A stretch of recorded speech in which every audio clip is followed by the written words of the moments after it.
Salut, bienvenue sur Homemade School. Nous vous présentons une vidéo portant sur la technique de laser grammétrie qui consiste à lever l'espace à partir d'un scanner, en l'occurrence le Faro 350S, et à traiter les données au bureau. Nous allons ici traiter de la phase bureau pour les différents traitements. Nous vous présenterons donc le logiciel de traitement et son interface. Ensuite, nous allons montrer les différentes méthodes de création de projets. Enfin, nous allons procéder au traitement des scans.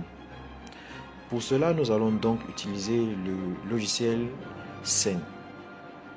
Nous allons donc démarrer le logiciel Scène. Une fois que le démarrage est lancé, nous avons donc la présentation de notre interface. Donc, il est d'abord question pour nous de présenter les deux types d'interfaces.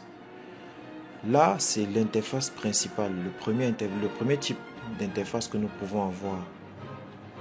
Comme vous le voyez, il est assez simpliste. Nous allons donc essayer de présenter comment est-ce qu'il apparaît à nos yeux. Donc, pour cela, nous avons le sous-onglet projet, le sous-onglet importer, le sous-onglet traitement, le sous-onglet enregistrement, le sous-onglet explorer, le sous-onglet exporter. Donc, pour cela, nous allons d'abord aller dans le paramétrage pour gérer tout ce qui est des généralités. Là, nous avons le paramétrage de la langue en français, nous avons le paramétrage des unités, nous avons dans la longueur en mètres, les petites tailles en millimètres, les angles en degrés. Nous avons le dossier, l'espace cible de notre projet, du dossier. Nous avons tout ce qui gère des fichiers journaux, tout ce qui gère les dossiers de données temporaires, interface utilisateur, mise à jour, programme d'amélioration de l'expérience client de Faro. Tout cela se gère dans les généralités. Donc, une fois que cela est présenté, nous allons donc retourner à l'interface principale où nous sortons de la gestion des paramètres. Pour changer d'interface, nous allons donc cliquer sur paramètres, ensuite sur changer d'interface. Une fois que nous cliquons sur ce bouton, nous avons une nouvelle présentation, un nouveau type de présentation, un nouveau type d'interface. Et pour rentrer, donc là c'est en fonction des préférences de chacun. Pour rentrer à l'interface principale, à l'autre interface, nous cliquons juste sur ce bouton. Une fois que nous cliquons sur ce bouton, nous retournons à l'interface principale. Voilà donc ce qui est de la présentation des différents types d'interfaces sur le logiciel Scène. Nous allons donc maintenant passer à la création d'un nouveau projet. Il existe en effet deux méthodes. Pour cela, nous allons donc d'abord gérer les paramétrages de l'importation où les longueurs seront en mètres. Ok, nous retournons donc. La première méthode consiste tout simplement à cliquer sur créer un projet. Une fois que nous cliquons sur le projet, nous allons indiquer l'espace cible pour notre projet. Nous choisissons donc l'espace cible. Nous allons l'appeler Faro. Un dossier créé en amont. Et nous allons donner un nom à notre projet. Donc, nous allons donner projet bureau.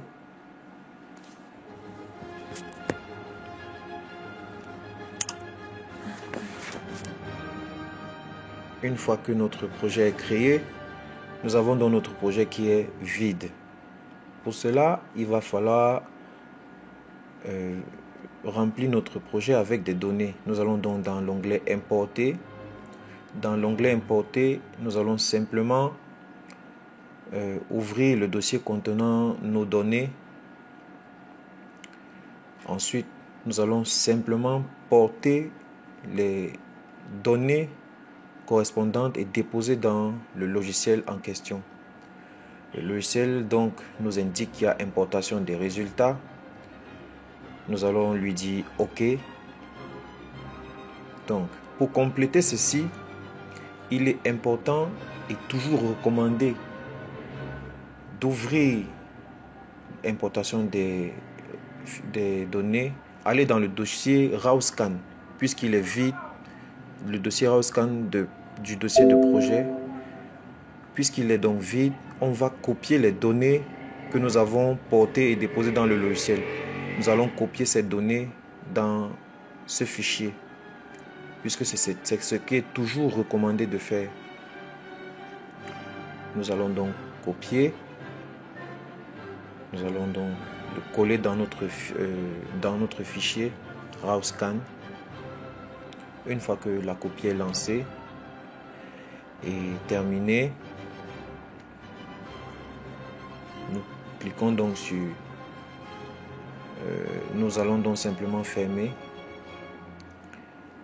Une fois que nos données sont copiées dans le fichier RAWScan, nous avons donc nos scans qui sont importés sans problème. Ça, c'est la première méthode.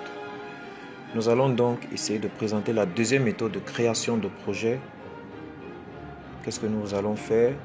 Il est simplement recommandé d'ouvrir le logiciel, de connecter la clé ou bien la carte SD qui a été utilisée dans le logiciel, dans l'appareil Faro. Lorsque nous connectons donc cela, le logiciel va reconnaître de manière automatique cette clé avec les données à l'intérieur et va nous proposer de transférer. Nous avons donc ce message qui nous vient, qui nous parle de transfert du projet, puisque le logiciel a reconnu la carte SD. Nous allons donc lui dire oui pour le transfert du projet. Une fois que le transfert a été fait, nous sommes dans l'onglet configuration du transfert de projet. Nous avons dans cette présentation où nous avons l'onglet la partie transférée, tout est coché. La partie processus qui est en fait la phase de traitement. Mais nous n'allons pas lancer la phase de traitement tout de suite après que le transfert soit passé. Donc, nous allons donc aller d'abord paramétrer. Nous allons donc d'abord paramétrer notre transfert. Il faut d'abord lancer le transfert donné. Il nous dit que le transfert est réussi. Nous disons OK. Donc, une fois que le transfert est réussi, nous ouvrons dans notre projet. Lorsque notre projet est ouvert, nous avons donc les 3 étapes qui vont suivre après. Nous avons l'étape de traitement, ensuite l'étape d'enregistrement, ensuite l'étape de création de nuages de points. Mais nous allons nous arrêter juste dans cette vidéo, dans la phase de traitement. Et les 2 autres étapes feront l'objet d'une autre vidéo ou bien des autres vidéos qui suivront. Donc, nous allons donc lancer le traitement des numérisations. Pour cela, nous allons d'abord paramétrer le traitement. Nous allons accepter le coloriage de la numérisation. Ça veut dire que la numérisation sera en couleur réelle. Nous allons créer un nuage de points pour la numérisation, mais nous n'allons pas effectuer d'enregistrement automatique. Ça fera partie d'une autre vidéo. Là, nous avons les filtres. Là, nous avons les filtres de points de numérisation sombre. Les filtres de points de numérisation sombre suppriment les points basés sur une valeur de reflet minimale. La valeur de seuil de reflet indique la valeur de reflet minimale qu'un point de numérisation doit avoir. Donc ça, c'est ce qui concerne les filtres de points de numérisation. Ensuite, nous avons les filtres basés sur la distance. Le filtre basé sur la distance supprime simplement tous les points de numérisation se trouvant en dehors d'une plage de distance qui est définie par des distances minimales et maximales. Nous avons les filtres de points perdus. Les filtres de points perdus vérifient si la cellule de la grille 2D d'un point de numérisation comporte un pourcentage suffisamment élevé de points avec une distance similaire à ce même point de numérisation.